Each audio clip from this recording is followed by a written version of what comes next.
Hello guys, we are talking about animal kingdom and understand the first phylum which is Porifera and second Chordata. In this video we are talking about phylum ctinophra and we can understand the in brief.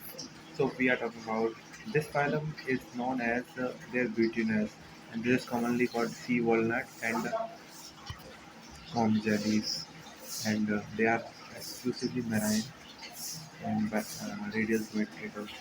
They are exhibit tissue level of organization in their body. They exhibit eight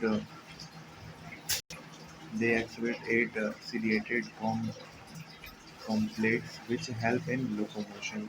Digestion is extracellular and intracellular both. And they exhibit the property of bioluminescence, which is bioluminescence property in which living organism is emits light, and the xenophores are they carry that features, and they sexes are not separated. So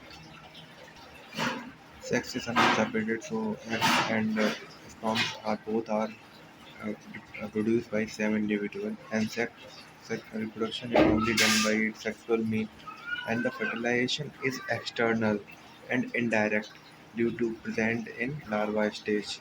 As we talked about earlier, larva stage is present and development is indirect, and larva stage is absent is and development is direct. And an example of it, Tinoplana. Uh, yeah. Now, in next video, we are talking about platyhelminths and other phylums. So, for this video, thank you.